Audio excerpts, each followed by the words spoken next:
ओम नमः शिवाय। जय श्री राम। राधे राधे मित्रों, कैसे आप सभी लोग। आशा करता हूँ हमेशा की तरह आप लोग कुशल मंगल से होंगे, अच्छे से होंगे, स्वस्थ होंगे, दूसरों की सहायता कर रहे होंगे और अपने परिवारजनों मित्रों के साथ खुशी खुशी प्रसन्नचित्त होकर जीवन व्यतीत कर रहे होंगे। ऐसी दुआएं मनोकामना मैं भगवान से आप लोगों के लिए हमेशा से करता हूँ। मैं अंकित आप सभी लोगों का आपके अपने चैनल में हार्दिक स्वागत करता हूँ, अभिनंदन करता हूँ। दोस्तों, आज आपके सामने फिर से प्रस्तुत हूँ।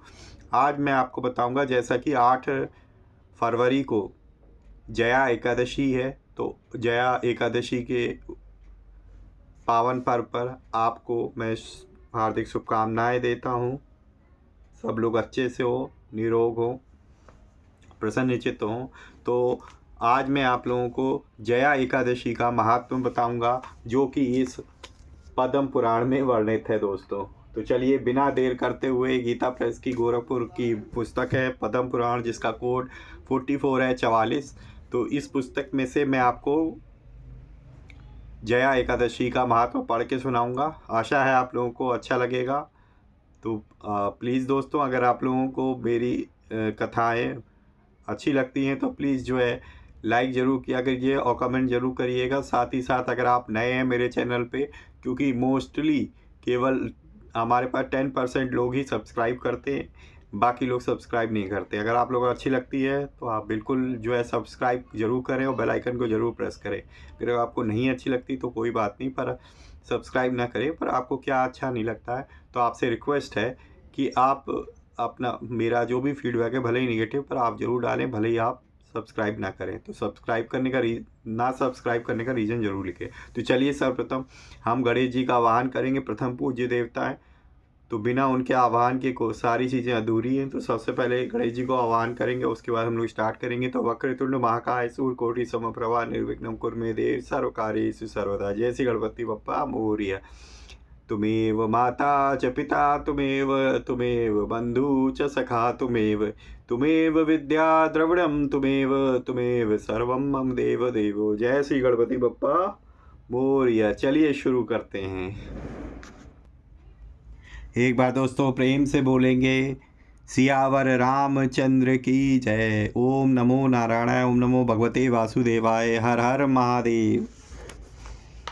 जय सीताराम हनुमान जी की जय हो। जय खाटू श्याम वाले बाबा की जय हो। जय श्री राधे कृष्णा। तो यहाँ पे देखिए पृष्ठ संख्या, ये उत्तरखंड में है दोस्तों, पद्म पुराण के उत्तरखंड में वर्णित है। पृष्ठ संख्या 665 है और यहाँ पे माघ मास की षट तिला और जया एकादशी का व्रत महात्म। तो षट तिला एकादशी हमारी निकल चुकी है, मैंने उसका महत्व बता चुका हूँ। वीडियोस में जाके या वीडियो सेक्शन में जाके आप जो है वो वीडियो देख सकते हैं। और एकादशी का महात्म की मैंने प्लेलिस्ट भी बना रखी है, तो आप एकादशी के महात्म जाकर आप ज़रूर देखें। तो चलिए हम लोग बिना देर करते हुए भगवान का आप लोग भी ध्यान लगाइए, मनन करके, और सुनिए। आपको मैं सुनाता हूँ आज जया एकादशी का महात्म। युधिष्ठिर जी ने पूछा कि हे भगवान, आपने माघ मास के कृष्ण पक्ष की षट तिला एकादशी का वर्णन किया। अब कृपा करके यह बताइए कि शुक्ल पक्ष में कौन सी एकादशी होती है, उसकी क्या विधि है तथा उसमें किस देवता का पूजन किया जाता है।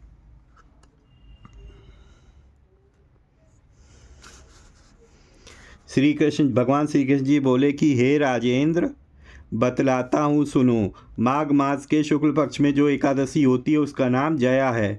वह सब पापों को हरने वाली उत्तम तिथि है, पवित्र होने के साथ ही पापों का नाश करने वाली है तथा मनुष्यों को भोग और मोक्ष प्रदान करती है। इतना ही नहीं, वह ब्रह्म हत्या जैसे पाप तथा पिशाच तत्व का भी विनाश करने वाली है। इसका व्रत करने पर मनुष्यों को कभी प्रेत योनि में नहीं जाना पड़ता। इसलिए हे राजन, प्रयत्न पूर्वक जया नाम की एकादशी का व्रत करना चाहिए। एक समय की बात है, स्वर्गलोक में देवराज इंद्र राज्य करते थे। देवगण परिजात वृक्षों से भरे हुए नंदन वन में अप्सराओं के साथ विहार कर रहे थे। 50 करोड़ गंधर्वों के नायक देवराज इंद्र ने स्वेच्छानुसार वन में विहार करते हुए बड़े हर्ष के साथ नृत्य का आयोजन किया। उसमें गंधर्व गान कर रहे थे, जिनमें पुष्पदंत, चित्रसेन तथा उसका पुत्र, ये 3 प्रधान थे। चित्रसेन की स्त्री का नाम मालिनी था। मालिनी से एक कन्या उत्पन्न हुई थी जो पुष्पवंती के नाम से विख्यात थी। पुष्पवंती ग्रंथ गंधर्व के एक पुत्र था जिसको लोग माल्यवान कहते थे।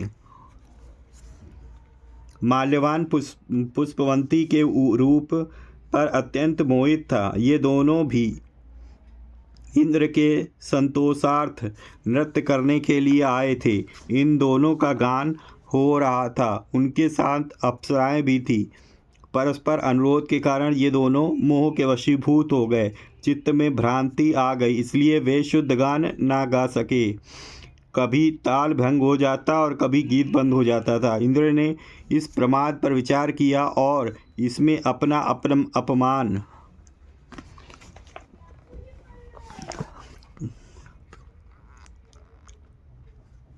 अपमान समझकर वे कुपित हो गए। अतः इन दोनों को शाप देते हुए बोले, ओ मूर्खों, तुम दोनों का धिक्कार है। तुम लोग पतित और मेरी आज्ञा भंग करने वाले हो। अतः पति पत्नी के रूप में रहते हुए पिशाच हो जाओ।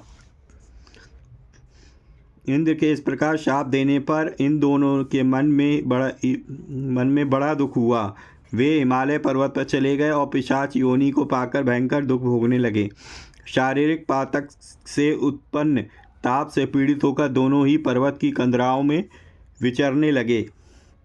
विचरते रहते थे। एक दिन पिशाच ने अपनी पत्नी से कहा, हमने कौन सा पाप किया है जिससे यह पिशाच योनि प्राप्त हुई है? नरक का कष्ट अत्यंत भयंकर पिशाच योनि भी बहुत दुख देने वाली, अतः पूर्ण प्रयत्न करके पाप से बचना चाहिए। इस प्रकार चिंतामग्न होकर वे दोनों दुख के कारण सूखते जा रहे थे। देवयोग से उन्हें माघ मास की एकादशी तिथि प्राप्त हो गई। जया नाम से विख्यात तिथि, जो सब तिथियों में उत्तम है, आई। उस दिन उन दोनों ने सब प्रकार के आहार त्याग दिए, जलपान तक नहीं किया, किसी जीव की हिंसा नहीं की, यहाँ तक कि फल भी नहीं खाया। निरंतर दुख से युक्त होकर वे एक पीपल के समीप बैठे रहे। सूर्यास्त हो गया। उनके प्राण लेने वाली भयंकर रात उपस्थित हुई। उन्हें नींद नहीं आई। वे रति या और कोई सुख भी नहीं पा सके। सूर्योदय हुआ। द्वादशी का दिन आया। उन पिशाचों के द्वारा जया के उत्तम व्रत का पालन हो गया। उस रात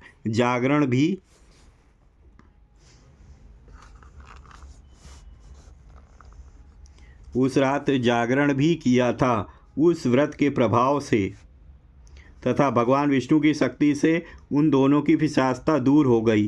पुष्पवंती और माल्यवान अपने पूर्व रूप में आ गए। उनके हृदय में वही पुराना स्नेह उमड़ रहा था। उनके शरीर पर पहले ही जैसे अलंकार शोभा पा रहे थे। वे दोनों मनोहर रूप धारण करके विमान पर बैठे और स्वर्ग लोक में चले गए। वहाँ देवराज इंद्र के सामने जाकर दोनों ने बड़ी प्रसन्नता के साथ उन्हें प्रणाम किया।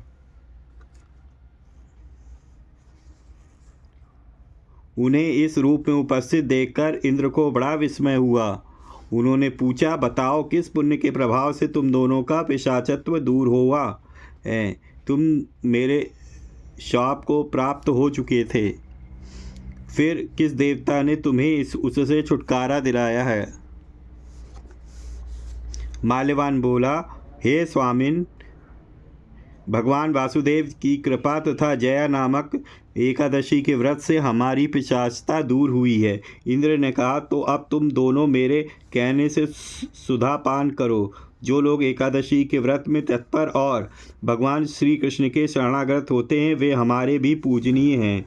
भगवान श्री कृष्ण कहते हैं कि हे राजन, इस कारण इस एकादशी का व्रत करना चाहिए। हे नृपशेष, जया ब्रह्म हत्या का पाप भी दूर करने वाली है। जिसने जया का व्रत कर लिया, उसने सब प्रकार के दान दे दिए और संपूर्ण यज्ञों का अनुष्ठान कर लिया। इस महात्म्य के पढ़ने और सुनने से अग्निष्टोम यज्ञ का फल मिलता है। सियावर रामचंद्र की जय। ओम नमो नारायण। ओम नमो भगवते वासुदेवाय।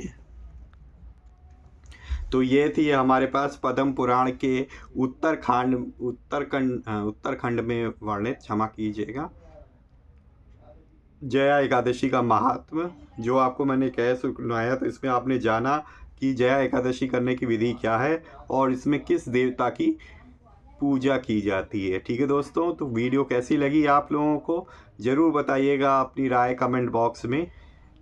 और वीडियो अगर आपको अच्छी लगी है तो प्लीज़ वीडियो को लाइक करना ना भूलें और ज़्यादा से ज़्यादा अपने परिजनों मित्रों के साथ ज़रूर शेयर करें, ताकि उनको भी इस वीडियो से कुछ लाभ प्राप्त हो सके, इन्फॉर्मेशन प्राप्त हो सके।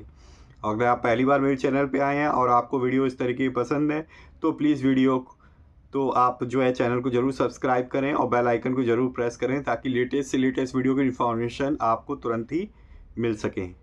तो इसी तरीके से दोस्तों भगवान की भक्ति करते रहिए, अपने परिवारजनों मित्रों के साथ खुशी खुशी प्रसन्नचित्त होकर जीवन व्यतीत करिए। और हाँ, हमेशा की तरह किसी ना किसी एक पर्सन की हेल्प करने की ज़रूर कोशिश करिए। मिलेंगे नेक्स्ट वीडियो में, तब तक के लिए जय श्री राम, राधे राधे मित्रों।